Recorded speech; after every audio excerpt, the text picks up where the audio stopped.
कल पढ़ा था यूनिट वेक्टर। ओके, तो आई होप कि आपने सबको नोट्स बना लिया होगा सबको तरीके से, और हम लोग अब आगे पढ़ेंगे, ठीक है ना।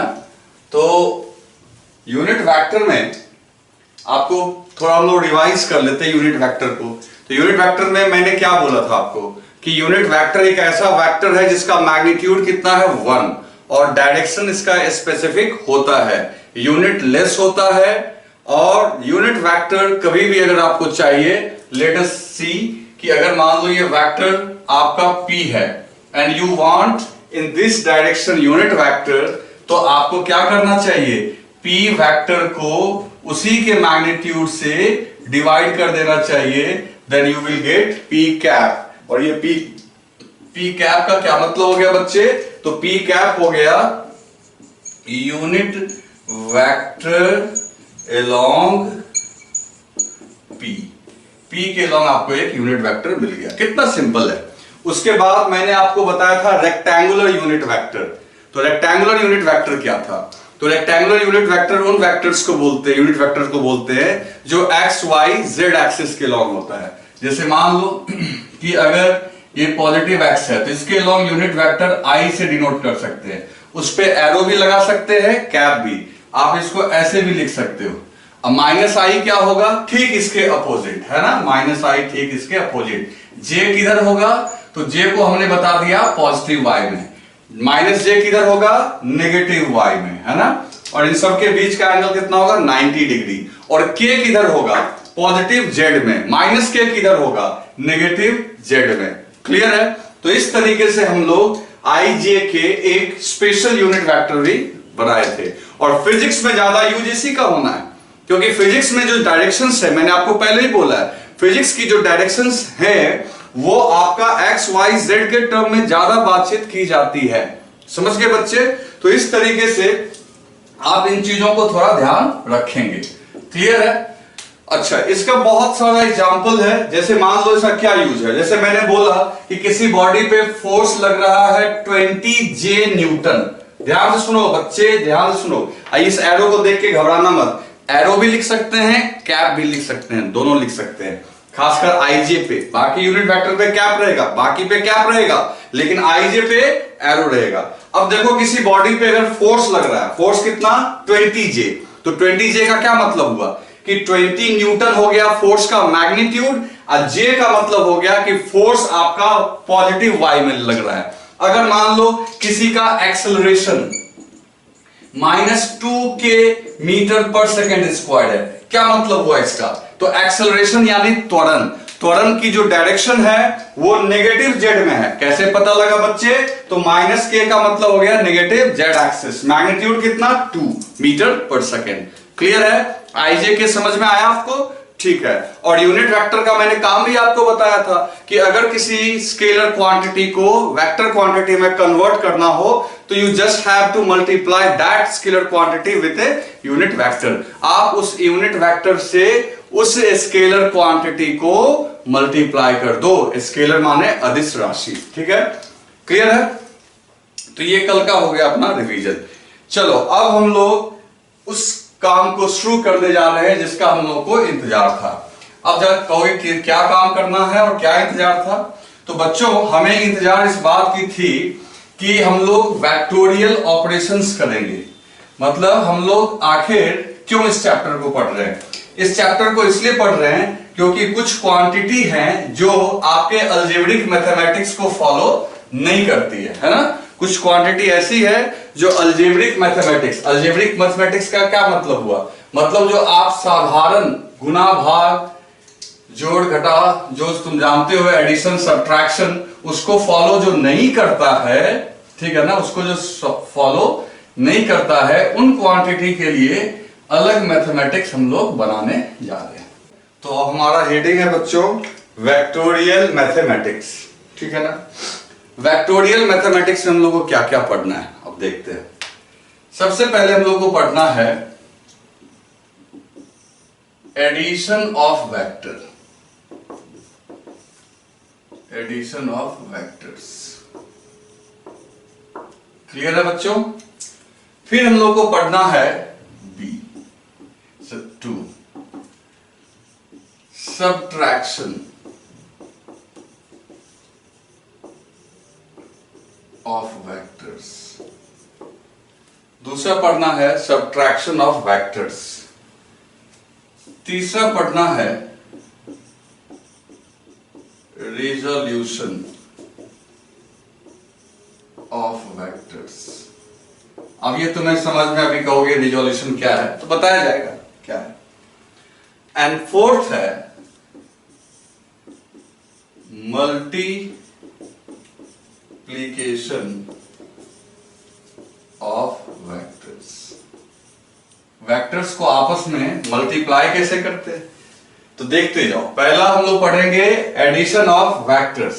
तो एडिशन ऑफ वेक्टर्स का मतलब हुआ कि वेक्टर को आपस में कैसे ऐड करते हैं, कैसे जोड़ते हैं, है ना। दूसरा है सब्ट्रैक्शन ऑफ वेक्टर्स। वेक्टर्स को कैसे सब्ट्रैक्ट करते हैं। तीसरा है रिजोल्यूशन ऑफ वेक्टर्स। वेक्टर को रिजॉल्व कैसे करते हैं। एंड फोर्थ है मल्टीप्लीकेशन ऑफ वेक्टर्स। वेक्टर्स को मल्टीप्लाई कैसे करते हैं। क्लियर है, ये चार चीजें सीखेंगे, ठीक है, वन बाय वन करके। तो आज हम लोग शुरू करने जा रहे हैं एडिशन ऑफ वेक्टर्स। तो फटाफट हेडिंग दो, addition of vectors. Video pause करो और इनको लिख लो। लिख लिया आपने, चलो ठीक है। हम लोग शुरू करने जा रहे हैं एडिशन ऑफ वेक्टर्स। अब दोस्तों देखो, फिर हमेशा की तरह कुछ भी हम लोग इसलिए नहीं पढ़ते हैं कि चलो खाली बैठे हैं तो पढ़ाई शुरू कर दी जाए। साइंस इसलिए बनाया ही गया है, साइंस को डिस्कवर इसलिए किया गया है ताकि उसका जहां नीड हो वहां पे हम उसको अप्लाई कर सके, ठीक है ना। साइंस को की जरूरत जहां पे होगी तभी उसके बारे में सोचा जाता है। तो निश्चित तौर पे एडिशन ऑफ वेक्टर, वेक्टर को जोड़ने की जरूरत महसूस हुई होगी, तभी इसके बारे में बात की जा रही है। अब इसको मैं एक छोटे से एग्जांपल से आपको समझाता हूं। जैसे आपने न्यूटन सेकंड लॉ पढ़ा होगा, न्यूटन का दूसरा गति नियम, है ना। उसमें आपने क्या पढ़ा कि बॉडी पे लगने वाला फोर्स, अब यहां एरो लगाएंगे हम लोग। क्यों एरो लगाएंगे, क्योंकि वेक्टर क्वांटिटी पे हम लोग का एरो लगाना है। वेक्टर क्वांटिटी फोर्स है तो एरो लगाए। बॉडी पे लगने वाला force equals to mass into acceleration, ठीक। अब ये एक्सेलरेशन पे भी एरो लगा हुआ है क्योंकि वो भी एक वेक्टर क्वांटिटी है। तो भाई लोग देखो, मान लो कि एक बॉडी, ठीक, उस पे एक फोर्स लग रहा है F, ये मास हो गया। तो कोई पूछेगा एक्सेलरेशन कितना होगा इसका, तो कहोगे बहुत आसान है सर, मास की वैल्यू जो दी गई होगी, मान लो 5 kg है, अब फोर्स दिया हुआ है 20 न्यूटन, तो कुछ है ही नहीं, F की जगह 20 लिख दो, मास की जगह 5 लिख दो और एक ही वैल्यू आ जाएगी। और तुम्हें पहले ही बता रखा है कि ये मास आपका स्केलर है और पॉजिटिव स्केलर है, तो फोर्स का डायरेक्शन और एक्सेलरेशन का डायरेक्शन क्या होगा, सेम। क्लियर है। तो दोस्तों, तो इस तरीके से हम लोग चाहें तो यहां पे एक्सेलरेशन निकाल सकते हैं। बहुत अच्छी बात है, कोई एडिशन वेडिशन का जरूरत नहीं पड़ा, आराम से सॉल्व हो गया। लेकिन बच्चे, ऐसी कंडीशन आपको हमेशा नहीं मिलने वाली है। आपको ये कंडीशन भी मिलेगी जहां एक फोर्स लगेगा F1 और दूसरा फोर्स लगेगा F2। क्लियर है। अब दो फोर्स लग रहे हैं, अब दो फोर्स लग रहे हैं बच्चे, तो एक सीधी सी बात है, दो फोर्स लगने पे अब क्या करना होगा। लेकिन जो फॉर्मूला है हमारे पास, उसमें तो F equals to mass into acceleration है। अब यहां देखो, दो फोर्स लिखने का जगह है या सिर्फ एक फोर्स, तो तुम्हारा आंसर होगा कि सिर्फ एक फोर्स का जगह है। यहां जो स्पेस है, यहां जो आप रख सकते हो, सिर्फ एक फोर्स होता तो उसकी वैल्यू आप रख सकते थे। लेकिन आपको क्या दिख रहा है यहां पे दो फोर्स दिख रहे हैं। तो इसका मतलब है कि अब इस दो फोर्स की जगह एक ही फोर्स लिखने का जगह है, तो इन दोनों को किसी एक से रिप्लेस करना पड़ेगा। तो रिप्लेस करने का तरीका क्या है, मान लो कि एक टोकरी में 4 kg आम है, दूसरे में आपका 6 kg आम है। कोई पूछे टोटल कितना आम है, कितना मैंगो है, तो तुम बार बार क्या क्या बोलोगे कि एक टोकरी में 4 केजी है, एक टोकरी में 6 केजी है, ऐसे बोलोगे? बोलने को बोल सकते हो, लेकिन सबसे अच्छा तरीका ये होगा ना भाई, इन दोनों को ऐड करके हम सीधा बोलें कि टोकरी में 10 केजी मैंगो है। तो अलग अलग बोलने के बजाय हम लोग एक बोलना चाहते हैं, एक आंसर करना चाहते हैं, तो हम लोग उसको क्या कर देते हैं, ऐड कर देते हैं। ये नॉर्मल लाइफ में भी करते हैं, तो वही काम हम लोग को यहां भी करना पड़ेगा, मजबूरी है। आपको न्यूटन्स लॉ में यहां पे जो फोर्स लिखना होगा वो बॉडी पे लगने वाला नेट फोर्स होगा, है ना? नेट, नेट मतलब समझते हो ना, नेट फोर्स। अब नेट फोर्स कैसे निकालोगे? तो सीधी सी बात है, इन दोनों फोर्स को जोड़ना पड़ेगा, इन दोनों फोर्स को जोड़ना पड़ेगा। जैसे मैंगो को हम लोग जोड़े, वैसे ही फोर्स को ऐड करना पड़ेगा, फोर्स को ऐड करना पड़ेगा। लेकिन सवाल यह है कि इनका एडिशन तो बहुत आसान है भाई, 4 + 6 = 10 केजी, लेकिन इन दोनों का एडिशन उतना आसान नहीं है, क्योंकि ये दोनों वेक्टर क्वांटिटी है। अब इनके एडिशन के लिए कुछ अलग काम करना पड़ेगा, इसने कहा कि हम इसको फॉलो नहीं करेंगे, हमको इसको दूसरे तरीके से ऐड करना पड़ेगा, और तब इसका कोई एक फोर्स होगा जो कि F होगा। तो सुनो, तो अब तुमको एक बात समझ में आ गई कि सर वेक्टर का एडिशन का जरूरत हमको कब पड़ेगा? तो वेक्टर का एडिशन का जरूरत तब पड़ेगा जब ढेर सारे वेक्टर्स दिए हुए हों। लाइक यहां 2 दिया हुआ है, कल को 3 भी दिया हुआ रह सकता है, इधर भी एक फोर्स हो सकता है। तो तुम सीधा कहोगे कि सर अगर कहीं पे ढेर सारे फोर्सेस दिए हुए हैं और उन सभी फोर्स के जगह किसी एक फोर्स को रखना हो, मतलब उन सभी फोर्स का नेट निकालना हो, तो हमें एडिशन की जरूरत पड़ेगी। आ रही है बात समझ में? मतलब कि जैसे 4 केजी और 6 केजी मैंगो की जगह हमने सीधा 10 केजी का एक टोकरी ही खरीद लिया, 4 और 6 नहीं। तो अब आप बताओ किस इधर वाले में ज्यादा मैंगो मिलेगा या इधर वाले में? तो तुम मेरे पे हंस सकते हो, सर ये तो बेवकूफी वाली बात है, सेम मिलेगा। इधर वाला मैंगो मीठा होगा या इधर वाला होगा? फिर तुम हंस सकते हो कि सर दोनों तो सेम रूप से मीठा होगा। क्लियर? तो ठीक इसी तरीके से बच्चों कि वेक्टर का एडिशन क्या हुआ? वेक्टर का एडिशन ये हुआ कि अगर कहीं पे ढेर सारे वेक्टर्स दिए हुए और आप चाहते हो कि इन ढेर सारे वेक्टर्स को हटा दें, जैसे हम चाहते हैं F1 F2 को हटा के एकलौता एकमात्र फोर्स रख दे जो उन दोनों के जगह काम कर ले, तो इसका मतलब ये हुआ कि देखो यहां पे सीधी सी बात ये है, मैं इसको पहले रब कर देता हूं, इसको लिखने का जरूरत नहीं है, ये सब समझाने के लिए मैंने बताया आपको, ठीक है ना? तो देखो हम लोग यहां क्या बोलेंगे, तो दोस्तों हम लोग यहां क्या बोलेंगे, हम लोग ये कहेंगे कि अगर किसी भी स्पेस में 2 या मोर वेक्टर्स हो, 2 या 2 से ज्यादा, तो उन सभी वेक्टर्स को रिप्लेस करके, रिप्लेस मतलब उनको हटा के अगर एक सिंगल वेक्टर रखोगे तो आपको क्या करना पड़ेगा? एडिशन करना पड़ेगा, है ना? और वो जो सिंगल वेक्टर होगा वो सचमुच में नहीं होगा, वो हमारी कल्पना में, वो हम लोग उसको ऐड करके एक रिजल्ट, जैसे तुम जाते हो दुकान, एक और एग्जांपल देते हैं, दुकान में तुमने 5 आइटम्स खरीदा, कुछ खरीदा, किसी का प्राइस है 4 rupees, 6 rupees, 15 rupees, 20 rupees, 30 rupees. तो दुकान वाला तुमको कैसे हिसाब देता है? दुकान वाला क्या बोलता है? पहले 4 रुपीज लाइए, तो तुम 4 रुपीज निकाल के दिए, फिर कहता है 6 रुपीज लाइए, तो तुम 6 दे दिए, फिर कहता है 15 रुपीज लाइए, तो 15 दे दिए। क्या ऐसे होता है क्या?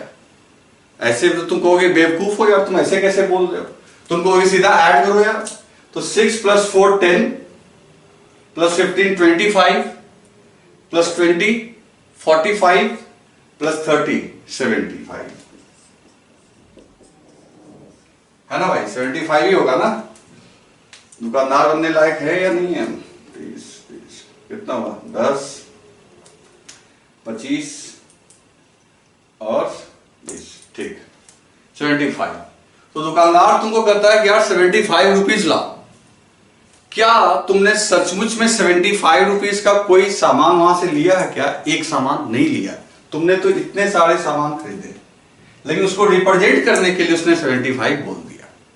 तो ठीक इसी तरीके से यहां पे सिचुएशन पे तो ढेर सारे वेक्टर्स होंगे, लेकिन उनके जगह एक सिंगल वेक्टर रखेंगे, और वो वेक्टर क्या कहलाएगा? जरा ध्यान से सुनना, आप क्या हम बोलने जा रहे हैं।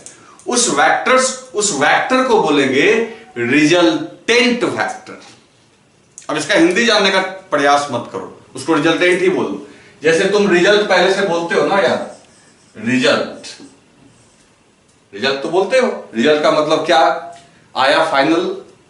अब उसमें ना रिजल्टेंट कर देना बस। तो वेक्टर में जब ऐड करके जो हमको मिलता है उसको रिजल्ट बोलने के बजाय क्या बोलते हैं? रिजल्टेंट। तो कहने का मतलब ये हुआ कि वेक्टर ए, अच्छा रिजल्टेंट को आर से डिनोट करते हैं। डिनोट मतलब प्रदर्शित करना, इसको हम लोग आर से प्रदर्शित करते हैं। तो मान लो वेक्टर ए और वेक्टर बी को अगर तुम लोग ऐड किए, दो वेक्टर को ऐड किए, तो मेरा कहने का मतलब है इन दो वेक्टर को ऐड करने के का मतलब ये हुआ कि इन दोनों को किसी एक वेक्टर से रिप्लेस कर देना है। अब उस वेक्टर का क्या नाम होगा? आर। क्या नाम होगा? आर। अब फुल फॉर्म क्या हुआ?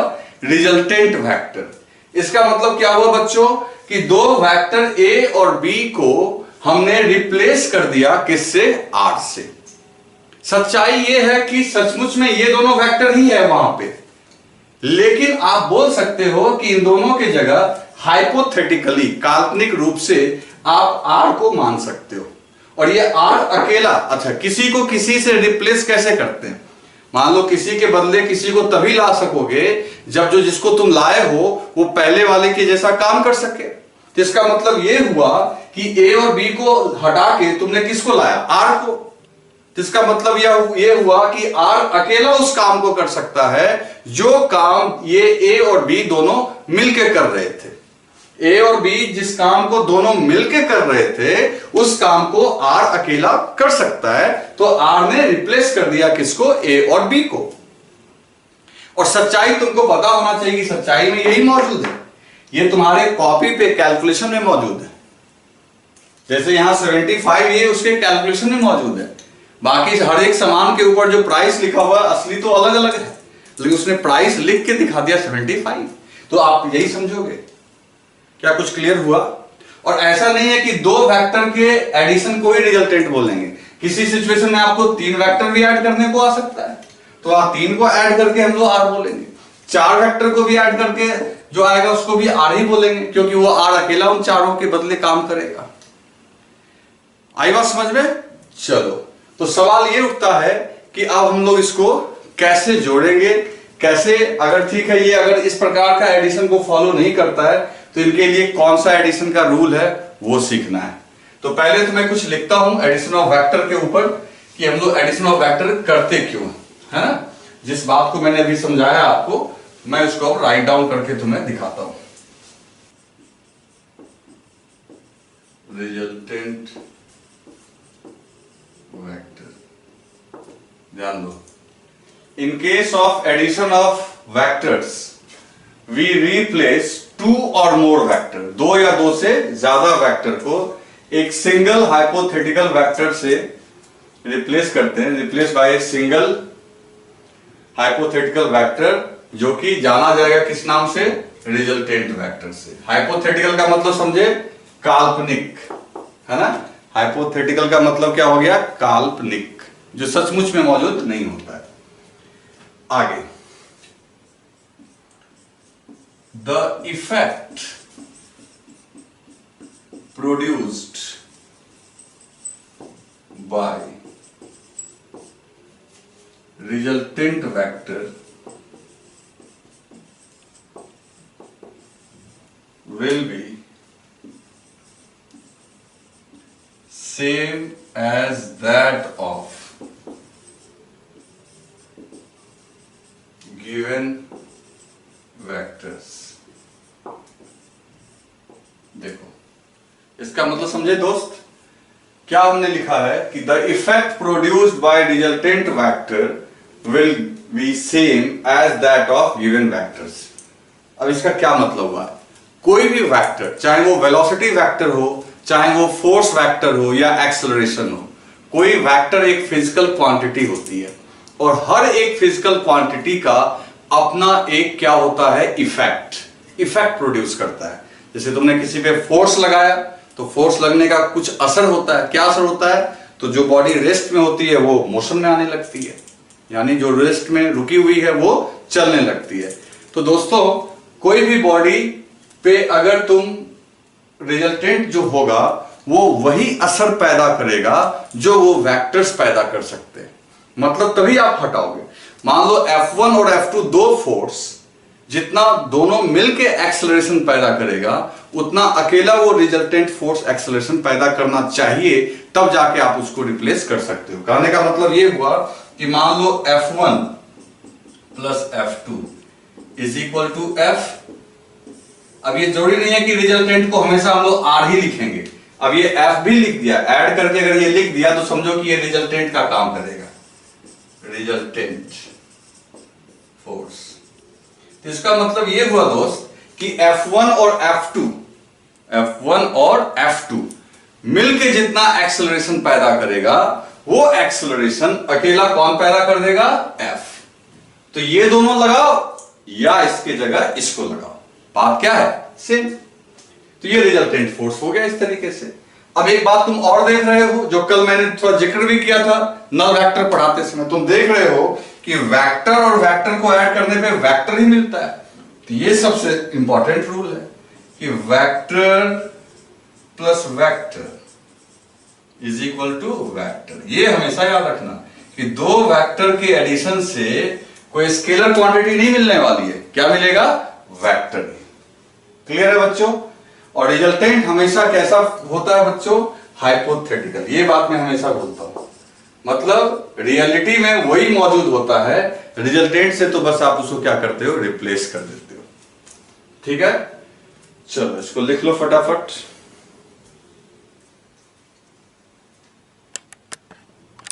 तो दोस्तों अब सवाल यह है कि हम लोग आखिर वेक्टर्स को ऐड करेंगे कैसे।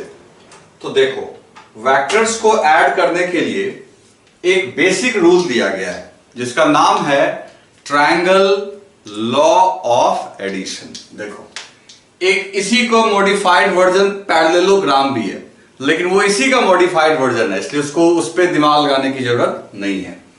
तो देखो, हम लोग यहां लिखेंगे vectors triangle law of addition, है ना। Vectors are added by using triangle law of addition. ध्यान दो, अंडरलाइन करो, ट्रायंगल लॉ ऑफ एडिशन। यानी वेक्टर्स को ऐड करने के लिए जो बेसिक रूल दिया गया है उस रूल का नाम है ट्रायंगल लॉ ऑफ एडिशन। तो सवाल है कि ये क्या है। पहली बात, इस रूल से तुम एक बार में एक स्टेप में सिर्फ दो वेक्टर ऐड कर सकते हो। कहोगे ये तो बहुत गलत बात हो गई सर, क्योंकि वेक्टर्स तो ज्यादा भी हो सकते हैं। टेंशन नहीं लेने का। मान लो 3 वेक्टर को ऐड करना है, ABC। अब इस रूल को यूज करके 2 वेक्टर को तो ऐड कर ही सकते हैं। तो पहले हम लोग क्या करेंगे, A और B को ऐड कर लेंगे। तो A और B का रिजल्ट मान लो R है, तो फिर अब क्या करेंगे, R और C को यूज कर लेंगे। तो फाइनल रिजल्ट मान लो R डैश है, तो मिल जाएगा हमें। तो कहने का मतलब है कि अगर अभी मैं ये बताऊंगा आपको कि इस ट्रायंगल लॉ में आप एक बारी में सिर्फ 2 वेक्टर को ऐड कर सकते हो, तो आपको घबराने की जरूरत नहीं है कि सर ये तो बहुत मुश्किल वाली बात होगी। कोई मुश्किल वाली बात नहीं है। अगर 3 वेक्टर्स हैं तो एक बार में 2 को जोड़ेंगे और फिर उसके रिजल्ट को तीसरी बार तो तीसरे के साथ जोड़ देंगे। क्योंकि अगर 4 रहा तो कोई दिक्कत नहीं है। मान लो A plus B plus C plus D। तो एक काम करेंगे, पहले A और B को जोड़ लेंगे ट्रायंगल लॉ से।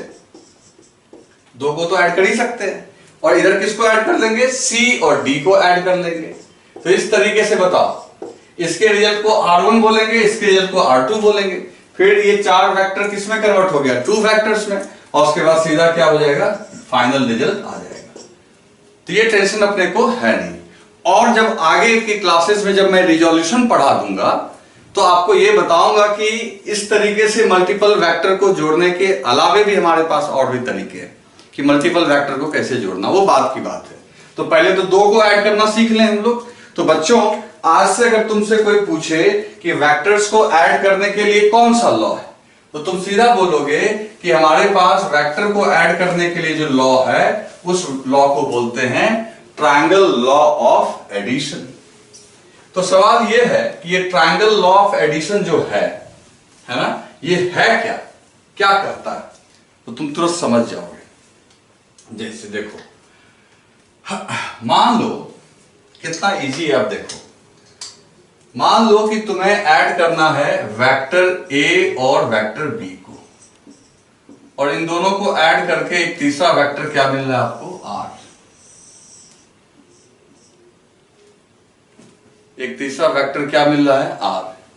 किसको किसको ऐड करने से, ए और बी को ऐड करने से आपको क्या मिल गया, आर।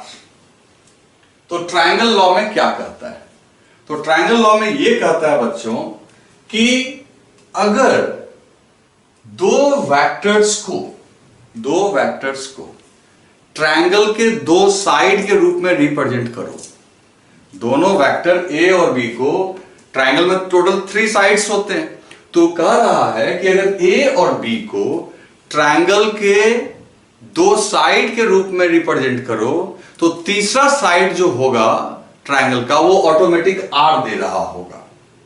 अब ये बात तुम लैंग्वेज में तो समझ नहीं पाए होगे, तो इसको डायग्राम जब हम बनाएंगे तो अच्छे से समझ में आएगा, लेकिन उसके लिए बहुत सारा टर्म एंड कंडीशन है, वो आप देखते जाओ। देखो, अकॉर्डिंग टू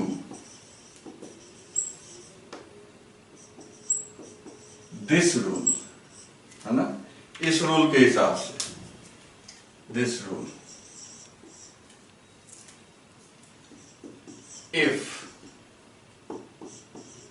2 sides, 2 साइड मतलब 2 भुजाएं, त्रिभुज की 2 भुजाएं, if 2 sides of a triangle is represented, अगर 2 साइड ट्रायंगल के 2 साइड को हम रिप्रेजेंट करें, रिप्रेजेंट का मतलब समझते हो ना, प्रदर्शित करना, is represented by 2 vectors, then the remaining, अभी मैं मतलब समझाऊंगा इसका, रिमेनिंग थर्ड, तीसरा side will give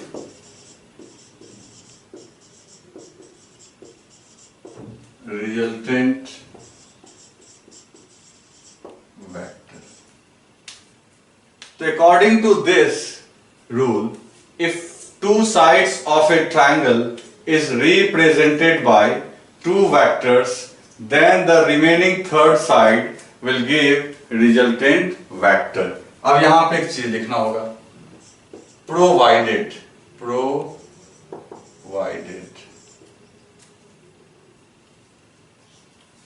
vectors should be connected in following order। सुनो मैंने क्या लिखा और क्या समझना है तुम्हें।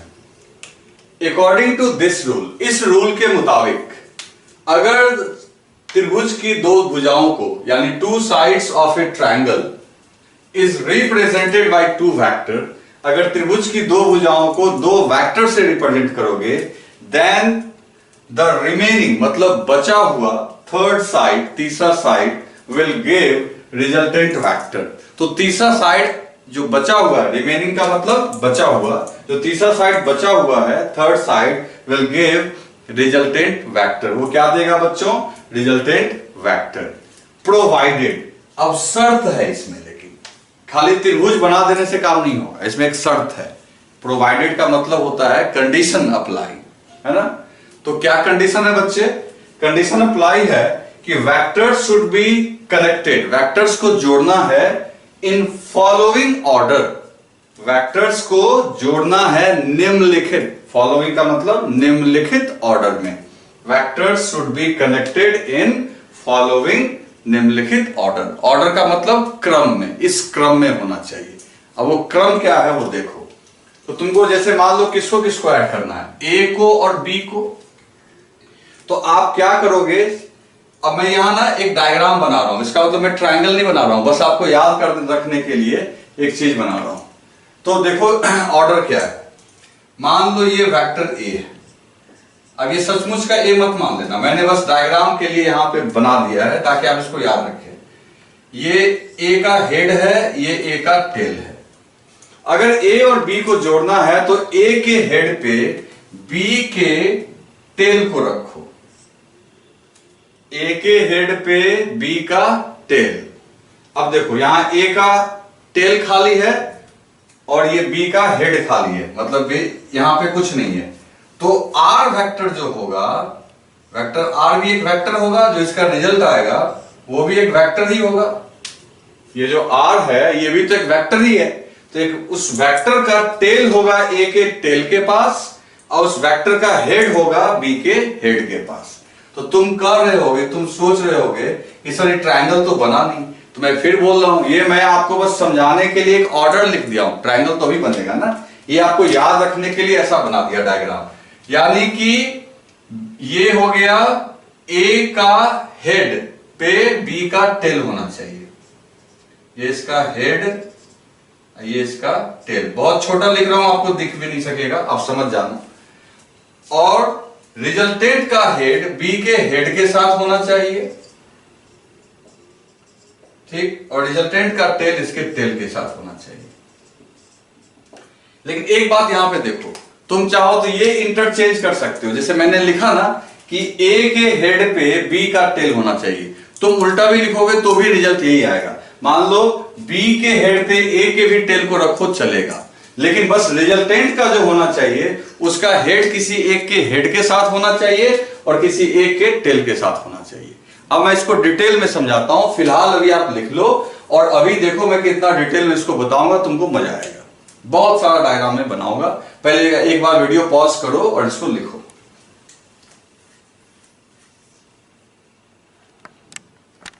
तो बच्चों अब है कि ये ट्रायंगल लॉ कैसे यूज करेंगे, कैसे ट्रायंगल बनाएंगे, देखते जाओ।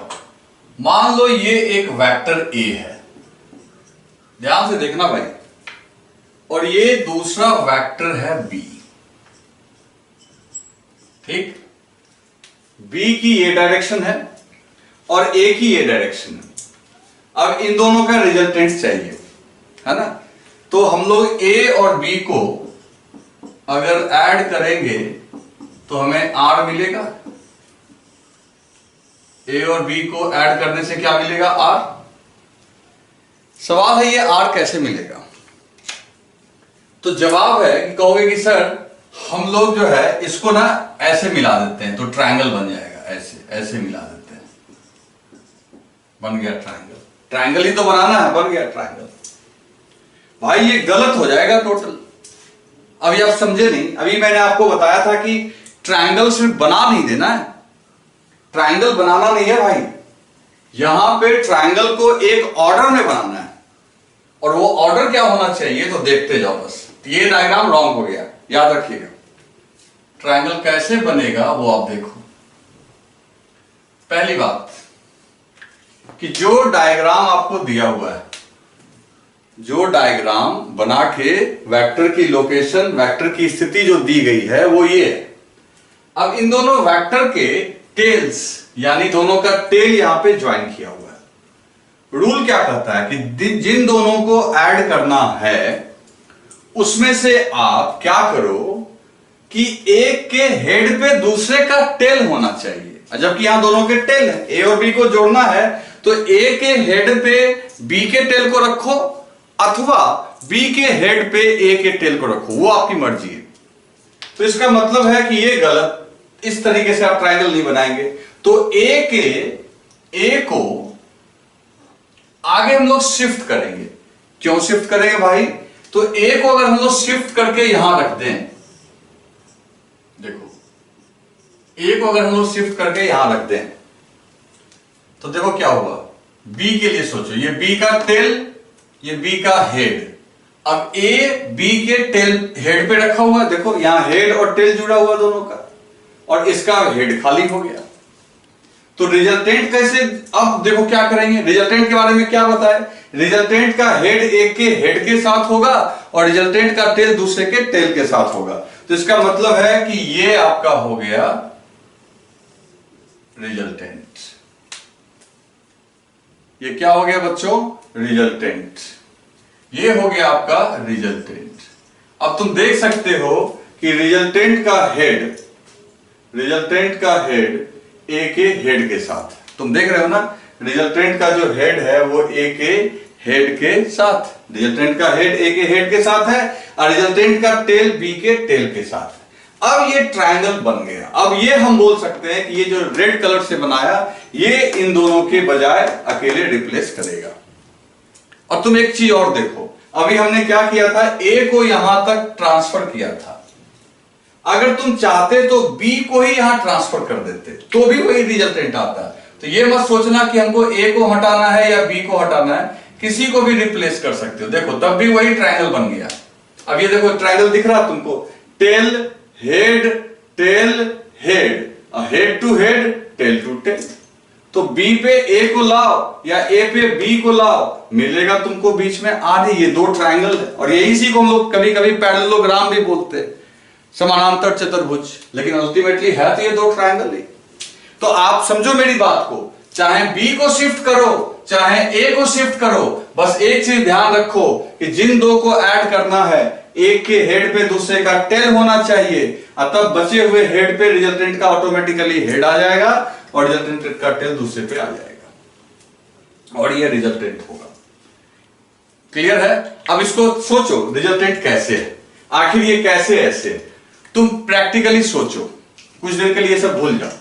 सोचो कि अगर किसी बॉडी को कोई इधर खींचे, है ना, बी के लॉन्ग, अब कोई उसी बॉडी को ए के लॉन्ग भी खींचे, तो अगर कोई इधर खींचेगा और इधर खींचेगा तो तुमको क्या अंदाजा लग रहा है, बॉडी बीच में जाएगा कि नहीं जाएगा? अगर, क्योंकि वेक्टर का मतलब क्या, फोर्स। ये तो ए भी हमने ऐसे लिख लिया एग्जांपल के लिए, लेकिन अल्टीमेटली वेक्टर का मतलब तो, वेक्टर क्या है, फोर्स, वेक्टर क्वांटिटी है। तो मान लो कोई फोर्स ऐसे लग रहा है और ऐसे लग रहा है, तो रिजल्टेंट यानी उसका जो रिजल्ट आएगा, नेट इफेक्ट आएगा, वो तो बीच में ही आएगा। और तुम देख रहे हो, तो दो वेक्टर को अगर टेल पे ज्वाइन किए हुए हो तो रिजल्टेंट उसके बीच से ही जाता है। लेकिन ट्रायंगल बनाने के लिए आपको जो मैंने कहा वो आपको करना होगा। और एग्जांपल देखते हैं। मान लो एक वेक्टर P है और दूसरा वेक्टर Q। अब देखो, अब इसका रिजल्टेंट किधर होगा? तो फिर हम लोग लिखेंगे P plus Q is equal to R। P plus Q is equal to R। तो फिर P और Q को जोड़ना है, लेकिन इन दोनों का टेल एक जगह है। रूल क्या करता है बच्चे? तो रूल करता है कि एक के हेड पे दूसरे का टेल होना चाहिए। तो या तो Q को शिफ्ट करो या तो P को शिफ्ट करो, आपकी मर्जी है। लेकिन हमको दोनों का टेल एक जगह नहीं चाहिए। वो एंगल के लिए टेल एक जगह करना होता है, लेकिन ट्रायंगल बनाने के लिए एक के हेड पे दूसरे का टेल चाहिए। तो ऑटोमेटिकली मान लो मैंने Q को ही शिफ्ट कर दिया, और शिफ्ट हमेशा पैरेलल करना है। आपको पहले ही बताया जा चुका है, शिफ्ट हमेशा पैरेलल करना है। तो Q को शिफ्ट करके यहां ले जाओ।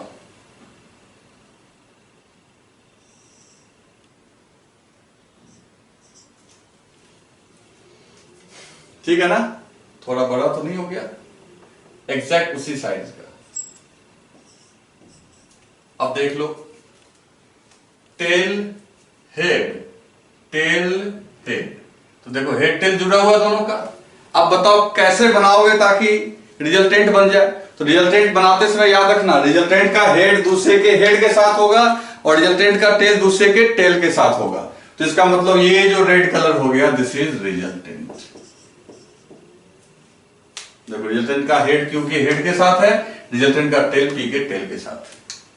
और ऐसे भी सोचो, एक फोर्स इधर लग रहा है, एक फोर्स इधर लग रहा है, तो ऑटोमेटिकली बॉडी बीच में ही कहीं जाएगा, और जा भी रहा है।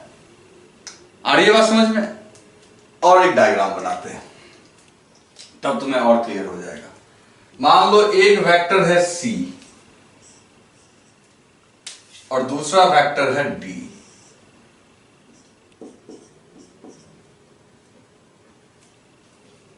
क्लियर? और हमें C और D को जोड़ना है,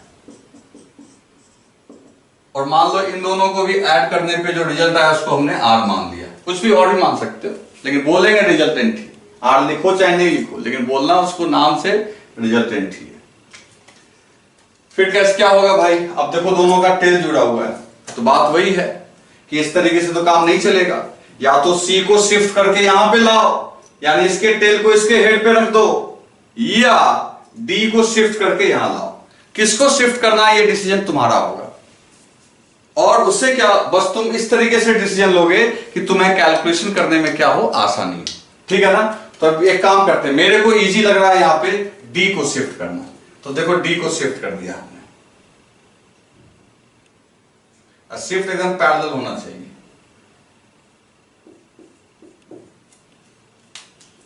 क्लियर है? टेल हेड, D का टेल हेड। अब रिजल्टेंट कैसे बनाओगे बच्चे? तो सीधी सी बात है, रिजल्टेंट का टेल C के टेल के पास होना चाहिए और रिजल्टेंट का हेड D के हेड के पास होना चाहिए। तो दिस इज योर रिजल्टेंट।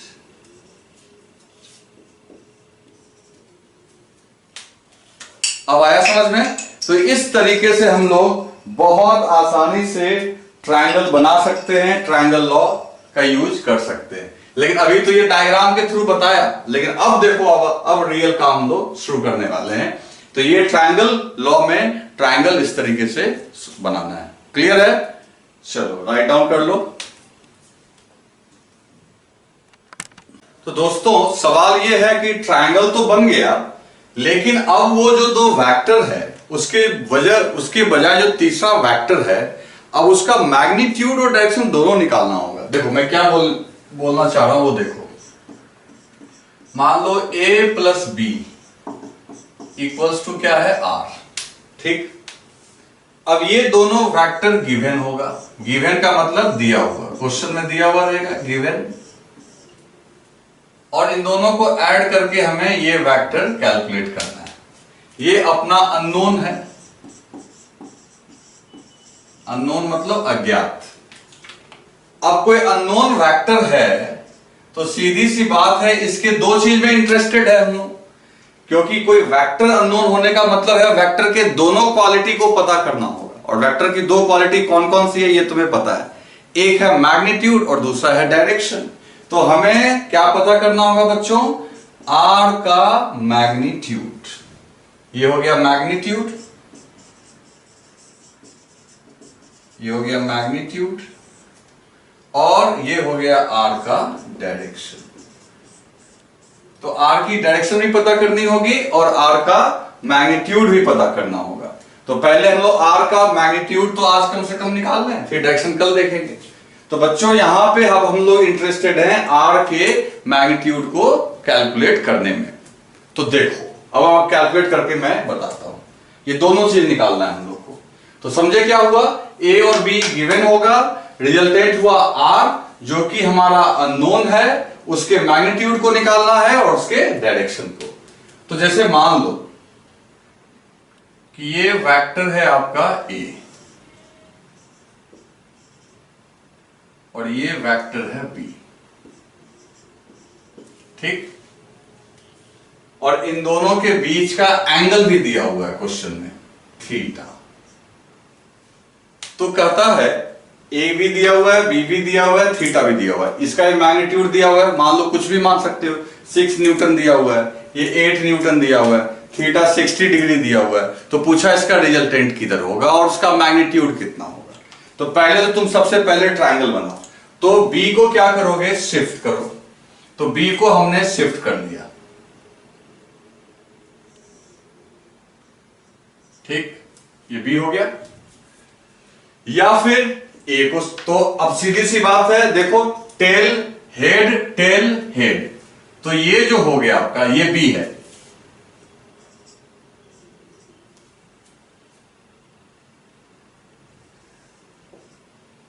तो ये हो गया आपका रिजल्टेंट आर। अगर आप बी को शिफ्ट करने के बजाय ए को भी शिफ्ट करते तो भी तो आपको यही आर ही मिलता ना भाई। क्लियर है? चलो, अब तुम जानते हो वेक्टर की जो लेंथ होती है वो वेक्टर का मैग्नीट्यूड को रिप्रेजेंट करती है, मतलब प्रदर्शित करती है। तो एक काम करते हैं, मान लो कुछ पॉइंट्स मान लो, इसको O मान लो, इसको P मान लो, इसको Q मान लो, ठीक। तो OP किसको रिप्रेजेंट कर रहा होगा? तो OP जो होगा, OP की लेंथ जो है O से P की लेंथ, ये वेक्टर A के मैग्नीट्यूड को दिखा रहा होगा, है ना। वेक्टर A का मैग्नीट्यूड ऐसे भी लिख सकते हो या सीधा A लिख सकते हो। PQ किसको दिखा रहा होगा? PQ दिखा रहा होगा magnitude of vector B। OQ किसको दिखा रहा होगा? O से Q तक की जो लंबाई है वो लंबाई किसको दिखा रहा है?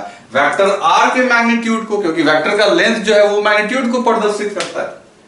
तो OQ जो है, OQ वो दिखाएगा वेक्टर R के मैग्नीट्यूड को। ये समझे बात को? चलो आगे बढ़ते हैं। अब यहां पे कुछ दिमाग लगाओ, तो इसका मतलब है कि मेरा क्या टारगेट है वो सुनो। मेरा टारगेट है कि मेरे को ये लेंथ पता है, ये लेंथ पता है और ये लेंथ निकालना है। और O से Q तक के लेंथ को निकालने का मतलब है कि तुमने रिजल्टेंट का मैग्नीट्यूड निकाल लिया, कम से कम। डायरेक्शन तो बात की बात। तो वो कैसे निकलेगा भाई? तो थोड़ा लगाना पड़ेगा ज्योमेट्री। अब देखो ये दोनों लाइन पैरेलल हैं, तो ये अगर थीटा, तो बच्चे ये भी हो गया थीटा, क्योंकि पैरेलल लाइन समानांतर लाइन को ये ऐसे कट करेगा, तो ये दोनों ही एंगल क्या हो गया बच्चे? थीटा। ठीक, डॉट डॉट ऐसे से एक लाइन ड्रॉ कर दिया हमने। चलो एक काम और करो, यहां से एक परपेंडिकुलर, एक लंब डाल दो, परपेंडिकुलर, और इस पॉइंट का नाम रख दो S। क्या नाम रख दिया हमने? S। तो देखो एक समकोण त्रिभुज यानी राइट एंगल ट्रायंगल भी बन गया। ढेर सारी चीजें हो रही हैं, आप देखते जाना बस। तो फिलहाल आप इस छोटे वाले ट्रायंगल पे ध्यान देना। इस ट्रायंगल में PQS, PQS, PQS ट्रायंगल में अगर साइन थीटा कहें तो साइन थीटा होता है perpendicular, that is QS divided by this length. और ये लेंथ किसको रिप्रेजेंट कर रहा है? PQ। अब PQ किसको रिप्रेजेंट कर रहा है? B को। तो sine theta equal to QS, तो QS डिवाइडेड बाय B। तो साइन थीटा हो गया QS बाय B। तो B को इधर भेज दोगे तो QS की वैल्यू कितनी आ गई? तो QS is equal to B sine theta. अब ये क्यों कर रहे हैं हम लोग, अभी कुछ देर में पता चल जाएगा तुम्हें। तो QS की वैल्यू हो गई B साइन थीटा। इसी राइट एंगल ट्रायंगल में, इसी ट्रायंगल में cos थीटा इक्वल्स टू क्या होगा? तो cos थीटा इक्वल टू आघात, that is PS divided by PQ। ठीक है, अब PS की जगह PS रहने दो, PQ की जगह क्या लिख सकते हैं? B। PS की जगह PS और PQ की जगह क्या लिख दिए? B।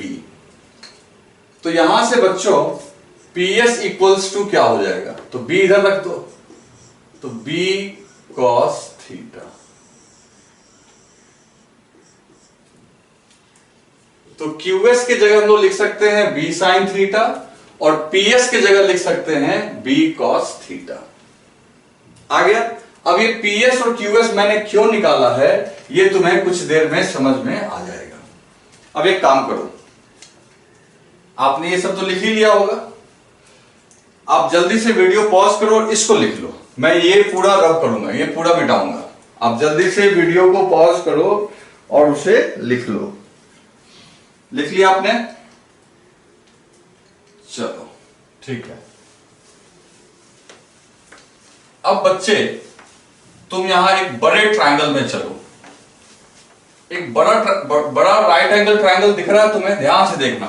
बड़ा राइट एंगल, ये हम लोग अभी बात कर रहे थे इस छोटे से ट्रायंगल में। अब हम लोग को एक बड़ा सा ट्रायंगल दिख रहा है। तो अब जो जिस राइट एंगल ट्रायंगल की बात हम लोग करने जा रहे हैं वो कौन सा है, वो देखो। वो है OQS, ट्रायंगल OQS। अब इस OQS में पैथागोरस लगाओ। पैथागोरस जानते हो क्या होता है भाई? इसका स्क्वायर प्लस इसका स्क्वायर इज इक्वल टू इसका स्क्वायर।